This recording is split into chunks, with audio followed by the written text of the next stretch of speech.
Welcome to today's edition of the Sunday Night SitDown. We have a great episode. We have State Representative Donna Bullock from the Philadelphia area who will be joining us. And, thanks for those who stuck with us during our little pause in programming. We're excited to be back with the Sunday Night SitDown, but thank you for all your support and all our viewers who join us religiously every Monday night for the Power Hour. We're very excited for all the content that we're going to be bringing for the rest of the summer, as well as into the fall, to keep reminding you that the election did not end in May. We have another election November 2nd, so you're going to be getting a ton of information about that. But today, we're not going to be talking about elections. We're going to be talking about something else. I'm going to pass it over to my esteemed colleague, Miracle Jones. Also, we got Ryan White in the house as well. So tell us about what we're going to be talking to the esteemed representative about today. Over the past few weeks, we've talked a lot about like health and safety and the environment. And one representative who has really been leading the charge in such an intersectional way is, Representative Bullock, who literally has been putting out legislation to address so many health concerns, which are primarily of, Black women, putting issues of our health, our safety, our investments, our future really on the front line, and pushing the leadership and both parties to take these issues very seriously, hosting hearings at the policy committees, doing roundtable discussions. And so we wanted to make sure that we brought her on the show just to talk about the work that she's doing, why she's doing this work, what's encouraging her and emboldening her to do this work and to fight so unapologetically for people in Pennsylvania. And so that is why we are inviting the representative for the Sunday Night Sit-Down this Sunday. Awesome. And before we bring the representative in, I did just want to, mention, us folks, at One Hood and One Hood Power specifically, we're big hip hop fans. And, I just definitely got to give a shout out to Biz Markie. I would just be remiss if I didn't, one of my heroes, one of the folks who, brought a lot of fun to hip hop and was very instrumental, back when I was in middle school, if you can believe it. I'm 45 now. I was in middle school when Going Off came out, and it hit the world, like a nuclear bomb of love, and hip hop and fun and partying, and the way he continued to reinvent himself, throughout his career. When my oldest son, who's now 12, was real little, that's when Yo Gabba Gabba was really big, and that was just incredible marketing on their part to have, a hip hop pioneer.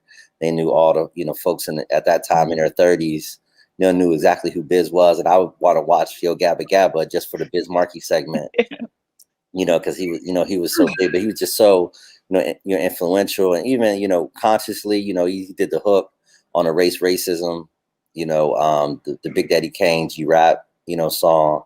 That was like the classic, anti-racism joint back in the day.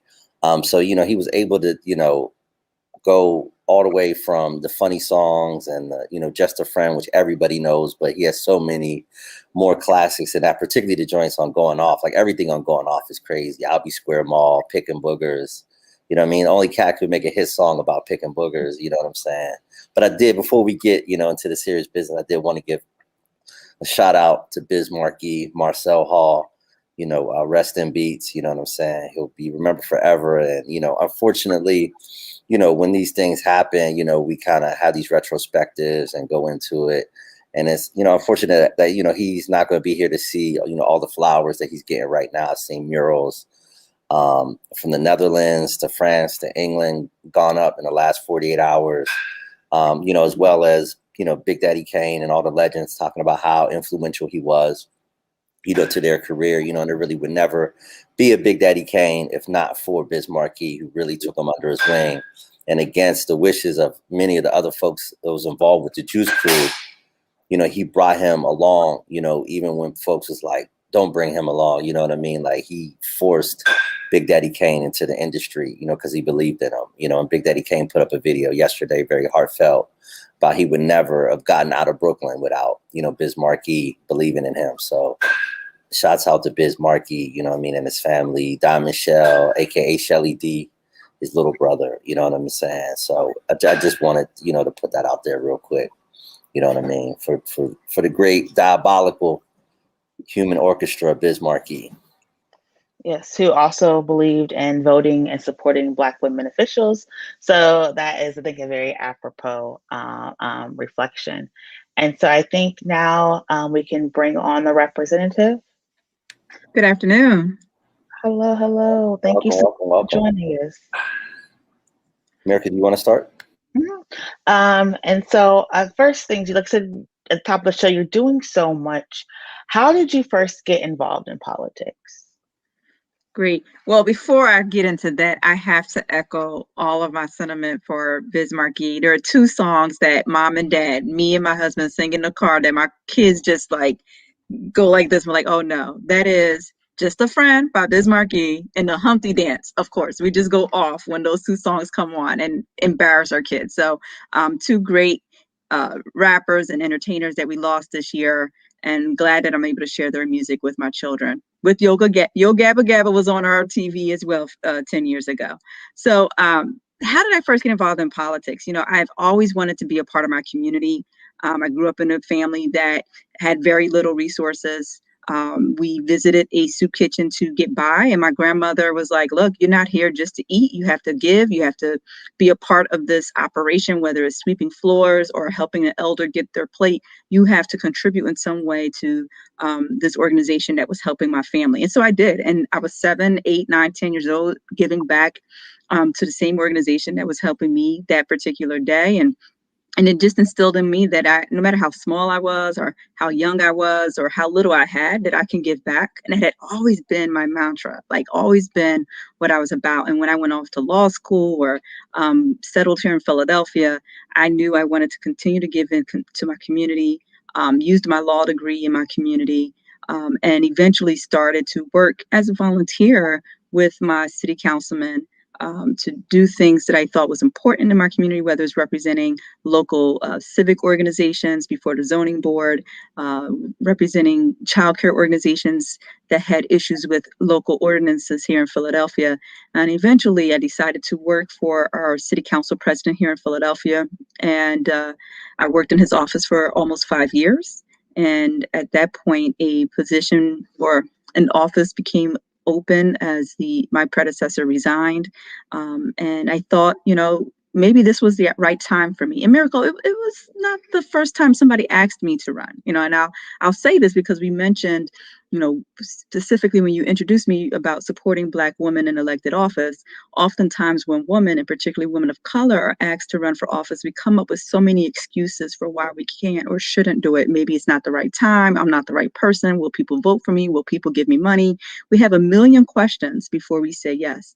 In fact, there's some statistic that says you have to ask a woman 7 times before she say yes. But we can ask some guy named Mike somewhere, will you run for office today?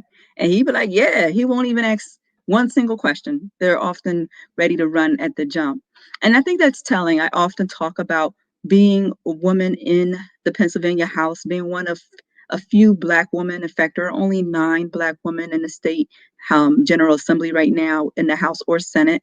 And that was the case and has been the case in the last 6 years that I've been elected to the state House. We've only had 9 Black women.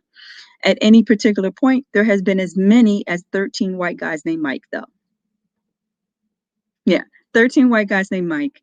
And never more than 9 Black women serving at the same time. I think we lost a few Mikes in recent years, one from your side of the state, but we have maintained and have not grown in the number of women of color that we have elected to the state, and that needs to change. No, that's a great point. obviously here in Western Pennsylvania, we sent the first African-American woman to Harrisburg, several years ago with Summer Lee, who's a My friend to sister the show.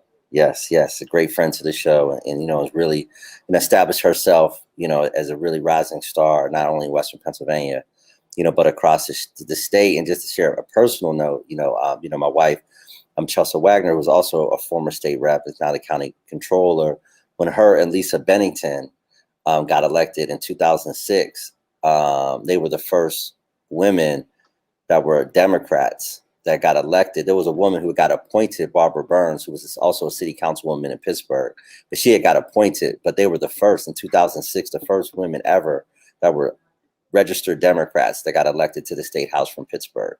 So you can see, this isn't a new problem. This has been going on, for a very long time, and even more so a bigger problem, like you said, when it comes to African-American women representation in the legislature. So. Absolutely. I mean, Pennsylvania, we have a great history here. We elected the first Black woman to any state legislature with Crystal Byrd Fawcett in 1938, I believe it was. First Black woman elected to a state legislature. There was a Black woman appointed, Republican Black woman in another state, but we elected the first. We always have a tendency of doing things first in Pennsylvania, but not keeping up that momentum, right? We're not keeping up that momentum of continuing to do things and growing. When I got elected, and this may echo Chelsea's experience here, Pennsylvania ranked second to last when it came to electing women to office, second to last to Mississippi. Mississippi was last. We're next to them when it came to electing women to any office. We have moved up in ranks. We're somewhere ranked 30 something or at this point. We can continue to elect women on both sides of the aisle in the state house, in local offices, school boards, township supervisors, and otherwise. And we also have 4 congresswomen now, which at the time in 2016, we had none. And so we continue to make some strides, but we have a long way to go. We have still yet to elect a woman statewide, other than a judge, any of our judge positions, but we haven't elected any of the row officers or a woman governor, and that is some of the work that we still need to do here in Pennsylvania. And I think it's important to have the diversity of women of color, people of color, at all levels of government. Yeah, and I just wanted to share one more story. We can, go to Ryan, and I don't know if you had a similar, situation, but I remember, Chelsea had mentioned when she had first got elected, and this is in 2007, 2008, there would definitely be times when she would come on the floor and the security or whoever, handles that element of it would say, oh, this is members only, like members are only allowed here, and not being identified as a member, being thought, oh, this is a woman, this must be some sort of a staffer. But I don't know if you've had, similar, experiences like that, where folks, where, like you said, like a guy named Mike with a suit, could walk around like they own the place. But that was definitely a story that she tells all the time, where she got stopped going on the floor, like, oh, this is members only, and then have to, show her credentials. And then, obviously, then there's embarrassment, but there's that assumption, and I guess maybe if you work there for many, many years and don't see a lot of women, maybe you draw that conclusion when you see a woman come on the floor. But have you had similar situations like that in the state capitol? Yes, absolutely. There was a time when I got stopped coming in because now we have badges to come into the door. So, I got stopped coming in, and then they saw my pin. Oh, I'm sorry. I thought I didn't know if you had a badge or if you belonged here. That definitely still happens. There's a point to be made here, is that the Capitol was not built for women, right? The Capitol was built for a place for men to do government work. And so there are other things that stand out to me: the scarcity of women bathrooms and the locations of those women's bathrooms, because they were squeezed in and found a way to be put in there after women became a part of that legislative body. But there are other reasons why it stands out to me, and things that are said to you. I wrote an op-ed earlier this year about being an angry Black woman in the state legislature and saying, you know what, I'm okay with that. But it started off telling a story when one of my male colleagues whispered to me, I really like you because you're not loud like the other Black woman. And as he was saying this, he's looking at one of my colleagues who was speaking very passionately about her district. in a tone that may have been perceived as loud and angry. And it was very offensive to hear from him that he liked his Black woman quiet. Right. And so that being said, I realized that wasn't getting work done, and is nice or quiet and trying to not have the stereotype of being an angry Black woman bestowed upon me. I wasn't getting stuff done, and it wasn't really necessarily working for me trying to play so that certain folks can feel comfortable around me. And so now, I would say in recent years, I've become more vocal about issues that matter to people of color, that matter to the most vulnerable Pennsylvanians, making sure that we're talking about health and safety and justice and all of those issues that Miracle mentioned in my introduction. But it's important that we make that all of our voices are heard, especially when there's only 9 of us as women of color, and definitely making sure that we understand we represent all of those women back home and their families and their communities whose voices matter just as much. Thank you so much for sharing those experiences.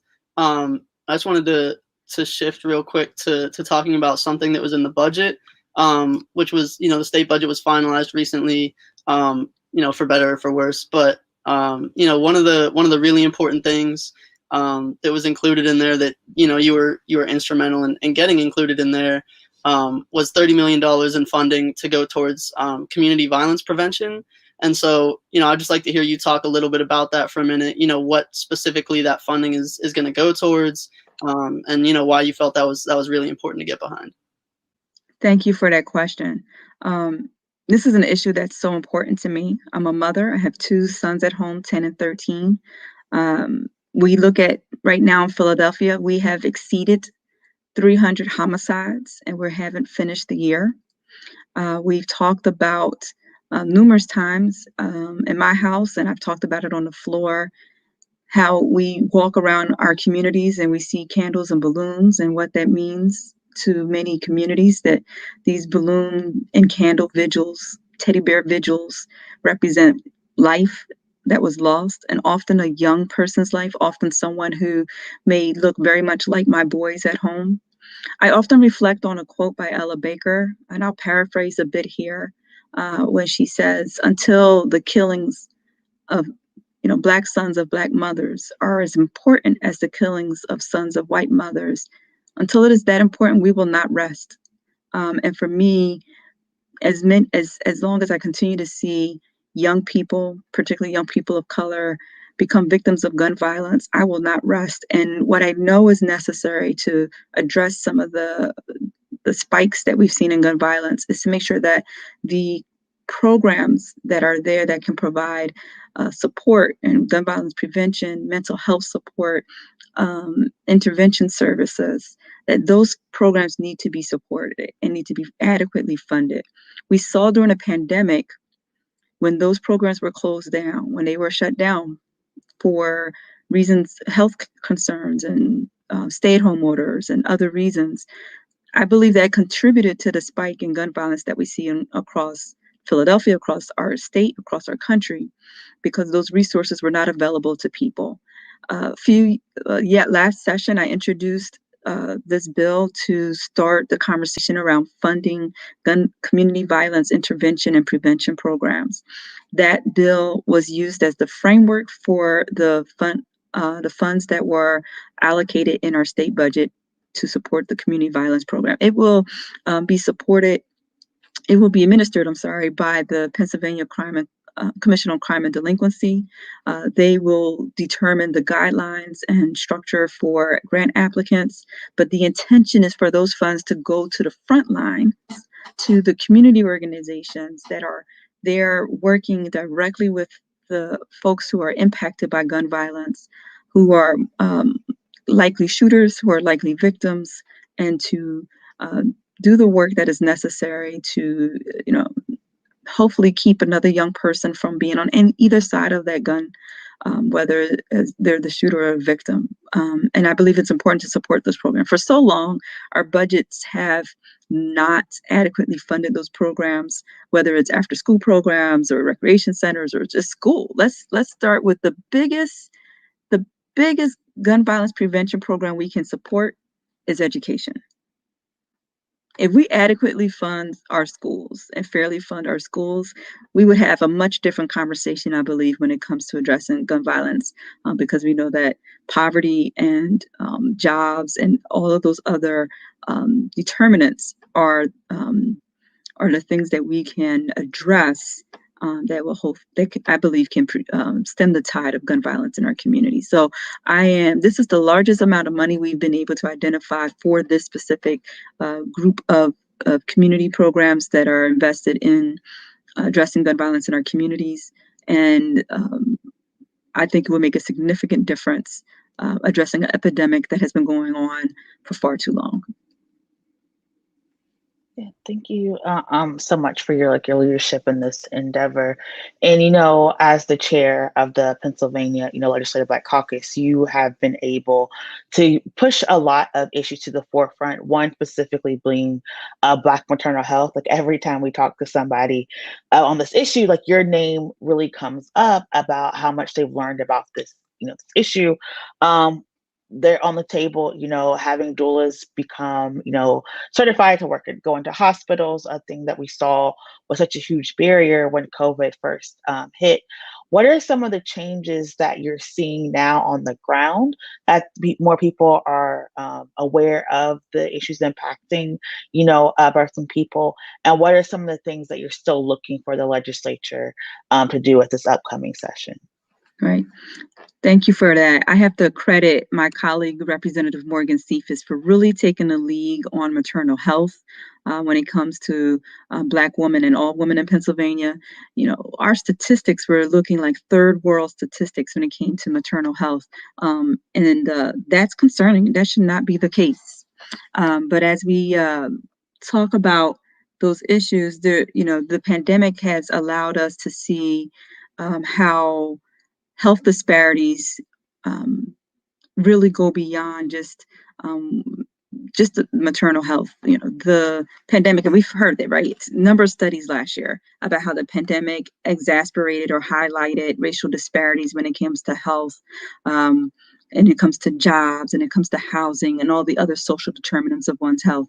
And I think we took this moment and said, all right, we've had enough studies. We've heard the studies. I don't need another study. What are we going to do? What are the action steps? We've seen our health department, our Department of Human Services, and other departments take proactive steps and create actual reports or plans to address equity and diversity in their offices, and from hiring to training to policy setting. And I think that's important, because when we look at what we saw last year, what we know is that it was systemic. We kept hearing that word systemic. Systemic meaning that it was built into the structure. The disparities were built into the structure so deep that you have to work in a very systemic way to unravel some of that, to actually address the disparity. So it requires a systemic investment in equity, a systemic investment in addressing racial disparities, and a systemic investment in the health of Black and Brown people, a systemic investment in the safety of Black and Brown people. So I'm encouraged by some of the work that I see in the administration to do that by creating these various offices, but it's not enough to just create a PowerPoint. It's not enough to just create some staff person to say they're in charge of diversity or whatever that means to that particular office, because we've heard it. I'm really looking forward to seeing the action steps. Now that you acknowledge it, what are you doing to hire more people of color or people with diverse backgrounds in your particular department? What are their roles in that department? How are they influencing your policy and informing your policy and legislation? How are they influencing or informing your grants and how you evaluate and distribute resources? As we recover from a pandemic, we have to be intentional about not doing the same thing the same way, or we're going to get the same results, right? So we need to be intentional about how we not just draft legislation, but how we invest resources, government resources, and how we deliver government services. And if we do that intentionally, I believe we will address some of the concerns, not just around maternal health, but also around uh, other health concerns that disproportionately impact communities of color, how we address gun violence as a public health crisis, how we address opioid usage and other addiction uses, how we support our elderly population through services and resources from the state. All of those different services that our neighbors count on should be influenced or should be informed by a diverse staff, by with diverse policy backgrounds. Thank you for breaking all that down. And you kind of just alluded to, a lot of the things that legislative package is working to achieve. A lot of areas where it's working towards building that equity. But are there any other bills or important stipulations included in that invest in systemic equity legislative package that you'd like to highlight? Yeah, so I've also introduced a bill to create a joint legislative committee on equity.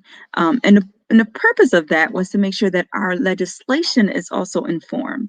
So we have an independent fiscal office, and every year the independent fiscal office evaluates legislation and says, this is how this legislation will impact our budget.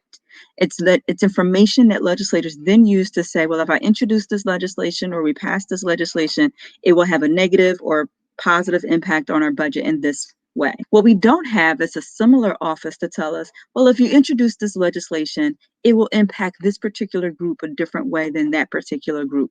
And that is where these impact statements, I think, are very useful. We have impact statements, or we've heard about impact statements for some spaces in criminal justice. We know that sentencing, for example, impacts communities of color in a disparate way to others. Those impact statements can be relevant to all areas of legislation. And I think we should have that kind of information to better inform legislators when they vote on something, that this can impact women, it can impact communities of color in a disparate way, and so we could be better legislators and pass better legislation. Thank you for that. I did want to take a moment to talk about an announcement that came last week with the Attorney General Josh Shapiro around the police misconduct database, and you were quoted several times in several of the articles covered from around the state. But I really was moved by the words that you said. I did want to just take opportunity to talk about, some of the comments that you made. You said in this recent article, as I stood next to Miss Michelle Kenney at the Capitol, she made her plea for police reform. I felt her grief. Her grief was palpable. And as a mother of two sons, it was inescapable to me.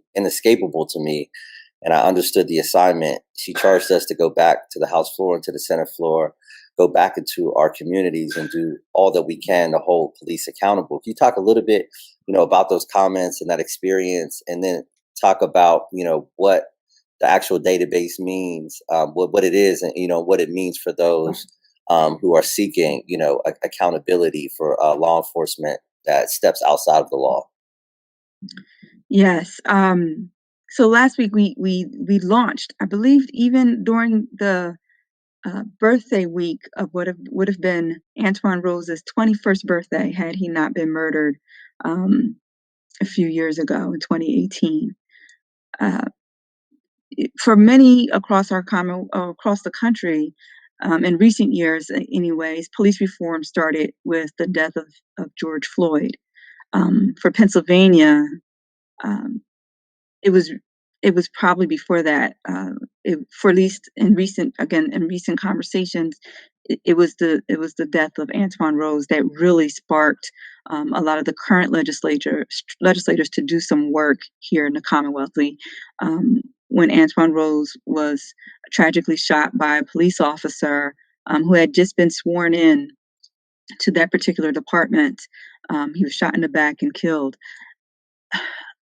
we met with his mother. His mother came to Harrisburg, and I stood next to her during a rally, and I just felt her pain, and she and her courage. She came to Harrisburg and asked us to do our jobs, and to have that courage to do that after losing your son. I couldn't ignore it, and I understood. And so we had introduced a lot of legislation back in 2018, 2019 in response to Antoine Rose's death. And that legislation sat in committee, and it didn't move because we were in the minority and we couldn't get anything to move on it. We continue to advocate for that. We met with state troopers. We met with the Attorney General. And I say we are mostly referring to the members of the Pennsylvania Legislative Black Caucus. We had several meetings with our colleagues on the other side of the aisle. With the death of George Floyd, our colleagues on the other side of the aisle were seeing people in their districts. And I have to give this to the advocates and those who were out there protesting, and a lot of them being young people who were in cities between Philly and Pittsburgh. They were in these local districts, and they were talking to their representatives, and they were marching in the streets in these small towns. And they got the attention of their local legislators and their representatives, who then turned to us as members of the Black Caucus and said, well, what do you have? Now, we also had to take over the rostrum to really make them listen, right? When we took over the rostrum in June of 2020 and said, we have these bills. We told you we had bills. We've been introducing these bills since 2018 for sure, and maybe before 2018, as we've seen police abuse and police misconduct in our communities for quite some time. Had been going on for decades, for sure. I'm sure a legislator before me had introduced similar legislation, but we were able to grab their attention and use the moments of George Floyd and the moments of massive protests across our Commonwealth, and even that moment to say we were going to take over the state capitol and in the rostrum in that state house and demand that our bills be voted on. So we were able to get two bills passed, one being the police misconduct database that would require police departments to report misconduct. And if you were to hire someone from another department, you would have to search this database to make sure, or to see whatever misconduct would be reported. And if you decide to hire that person anyway, you have to give a reason why you hired them in spite of their record and make that public. Now, this is important because the officer that shot Antoine Rose, again, had just been sworn in and had a record of moving from one department to another. And so here we are, just passing one bad apple to another tree, passing these bad apples, and they're working in one department to the next. And the departments weren't getting the kind of information they needed, or at least not being required to justify why they ignored any red flags that may have popped up. Now they're required to demonstrate why that red flag didn't give them any concern, and they continue to hire this person anyway. That's accountability. And that was in direct response to the conversations that we had with Antoine Rose's mom and with what we were seeing across the Commonwealth. We also had a second bill that addressed mental health training and mental health support for police officers. And we understand the stress of the job, and that sometimes that stress carries over into them performing their duties. And so we want to make sure they have the kind of support and mental health resources they need to be effective at doing their jobs. There's much more work to be done. Absolutely. We have Rep. Summer Lee is working on a bill on use of force, special prosecutor. I have been working on a bill around pretextual stops. I've also been working really hard to find common ground on Act 111 reform, which has been challenging. This is the arbitration process.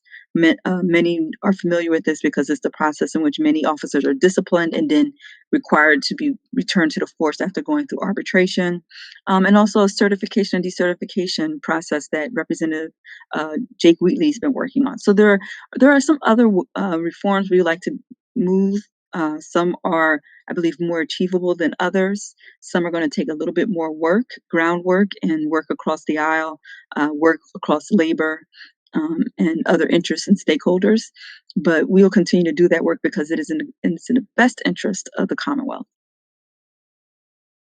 Yeah, thank you so much for that rundown. So it really is a lot that's happening. I also did want to talk about, I know it's a little controversial, the ongoing, never-ending discussion about the election.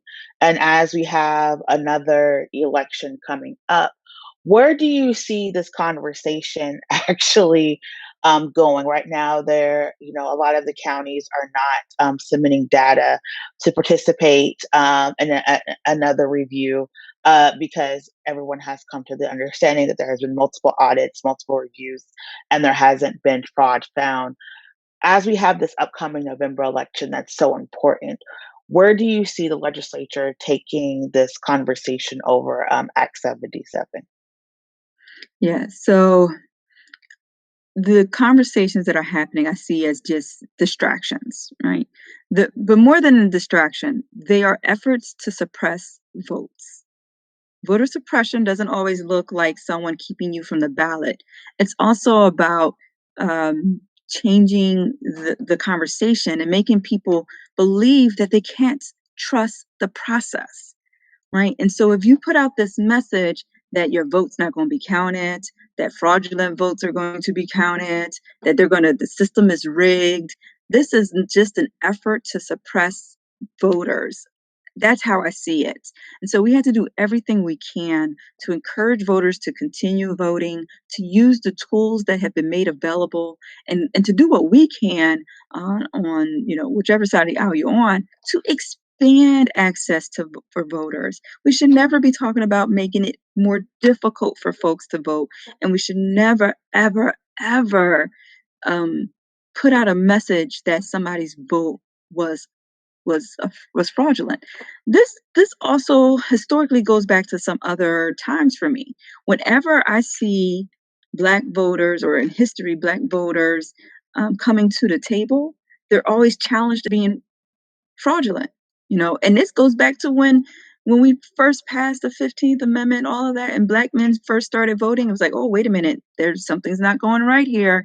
We need to put some measures in place to keep folks fraudulent votes from happening. So what we're going to do is we're going to do literacy tests, and we're going to do these other things, and poll taxes and grandfather clauses.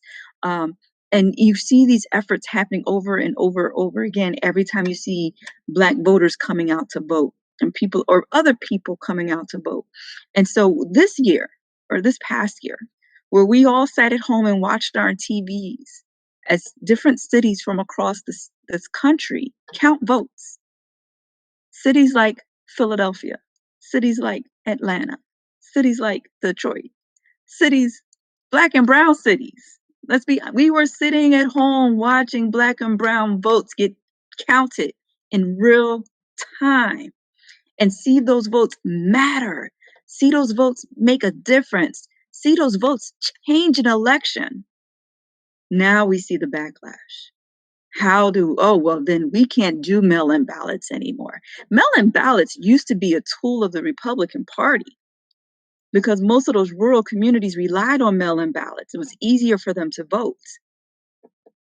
Now that tool is being used by other groups, whether it's by party or other groups that identify different ways, demographics, we need to question the validity of mail-in ballots. That's not the issue. The issue is trying to suppress the votes or control votes from where you want them to come from. And so I'm going to do everything I can possibly do to push back on that narrative, to tell people to still come out and vote, to use the voting tools that are available to you. We will count your votes and make sure that is addressed. In the meantime, I think it's a lot of conversation to distract people, whether or not they're able to overturn or audit these votes. I don't think they really care about that as much as they want to have folks believe that something is wrong with the voting process. Because if you believe that, then you may be less inclined to participate in that process, and less inclined to participate in democracy if you think it's not true. Ryan, you want to take the next question? Yeah, sure. Thanks, Kahari.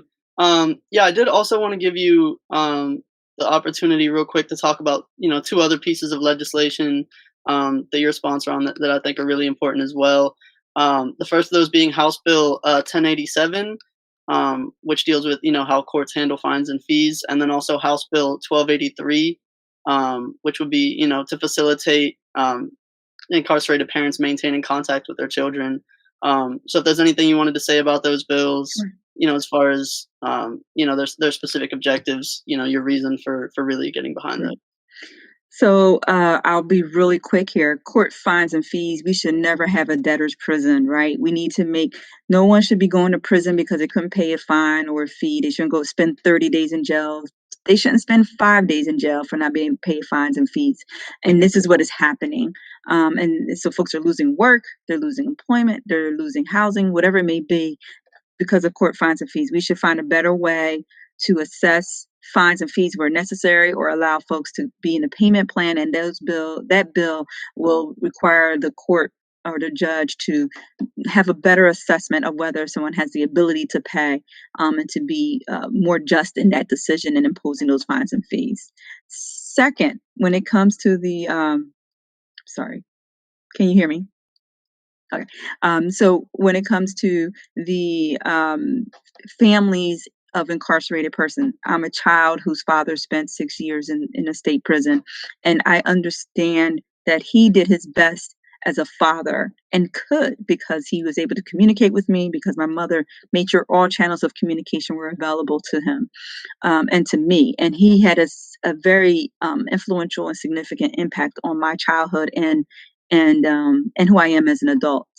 I believe that we should do everything we can to maintain family connections. There are 80,000 children in the Commonwealth with an incarcerated parent. 80,000 children. And in many cases, there are generations of that. We have had anecdotal stories of young men who didn't have a chance to meet their father until they were incarcerated. And the state system then housing them in the same cell so that the father can now actually be a father to his 18, 19, 20-year-old son, and hopefully do something, mentor him in some way so that he does not return. We should not be having family reunifications when someone gets arrested. Let's figure out a way to have those family connections early on in the process. During the pandemic, the state has figured out a way to do video conferencing. They have, and I think we can continue to do this. There's been a pilot program here in the city of Philadelphia where the library has worked with the state or the county jail to do a reading time with the parent, and the child will read the same book through Zoom and other video connections. We can do this. We can make it easier for families to connect. And it's important because we know that many of those facilities, particularly for Philadelphians, those facilities are 2 hours, 3 hours, 4 hours away from their families. So in-person visits are not often possible. But we can use technology and other tools and resources to make sure families can stay connected with their loved ones. Thank you. And Kahari, you want to ask the last question? Sure. For those folks who are, very passionate, particularly about these criminal, justice reform, issues, is there a way they can get in touch with your office or, other, organizations that they should know about that you want to share, for those folks who are, are very passionate and, feel the same empathy that you felt, when you, were in Harrisburg with, Miss Michelle, and, for our viewers, just let them know like what they can do as a citizen to help, advance this movement. Right. I'm sure there are local organizations, whether it's your NAACP or other organizations that you can engage in. But I would also ask that you connect with the Pennsylvania Legislative Black Caucus. We want to make sure we have a statewide group of stakeholders that we can call on, we can bring into a Zoom, that we can survey and say what issues are important to you. For me, it's important because I know that Pennsylvanians of color do not just exist in Philly and Pittsburgh. We have people of color, Black and brown folks all throughout the Commonwealth, and issues that impact you are just as important to us here in the state legislature, whether or not your representative reflects or looks like you. So here's how you can contact us. You can definitely reach me at dbullock@pahouse.net. the website for me is pahouse.com/Bullock. For the Black Caucus, it's the same, pahouse.com/PLBC. And if you go on to that website, you can actually enter your name into to stay in contact with us, and we'll put you on our listserv. You can also follow us on social media, Pennsylvania Legislative Black Caucus or PLBC, and mine is Rep Bullock, I believe, on all platforms. And the last question we ask all of our guests, we know like politics, it is a lot. Sometimes you see people at the worst, sometimes you see people at their best. But what keeps you doing this work, and what is bringing you joy at this time? I used to say my kids, but recently they've been getting on my last nerve. No, I really do spend a lot of time with my family and enjoy spending time with them. I have two boys, 10 and 13, and we watch a lot of Star Wars and Marvel stuff together. I was just sharing that with Kahari earlier today. I don't get it all, but I love learning what they're so passionate about. And it's a great family time. So I always say that, you get back after spending a week in Harrisburg, and to be able to debrief and just be silly with your family and loved ones is all the energy I need to keep moving. Perfect. Well, thank you so much, Representative. We are beyond honored that you took the time out to sit with us for the Sunday Night Sit Down, and we wish you all the best of luck in Harrisburg. Thank you so much for inviting me today. Thank you for joining us. And that was another episode of the Sunday Night Sit Down. We thank you all so much for showing up and engaging. We have a lot of great programming for you this week. Starting tomorrow, we're continuing on these conversations about safety. So we'll be talking to some of our other elected officials about how Harrisburg is addressing safety in all means of different legislative forms. On Tuesday, we're talking about, the access to drinking water and what that means for safety. And so tune in Tuesday at 2 p.m. For what Black Pittsburgh needs to know. On Wednesday, we always have to keep it real, be honest. For This Week in White Supremacy is Wednesday at 6 p.m. And, for your mental health, to keep you motivated and going, on Tilt is going to be Thursday at noon on the One Hood Media Facebook and YouTube channels.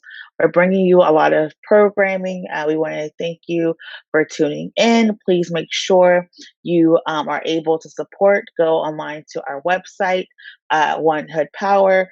Make sure you're also donating and signing up for our email list so we can keep you up to date with everything that's happening here at One Hood Power.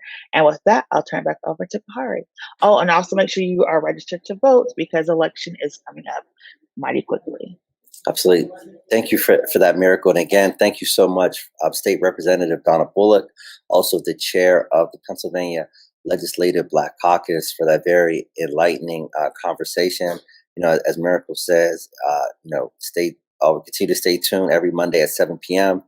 is the Power Hour. And also check us out on www.onehoodpower.com, our new website that is launched this week.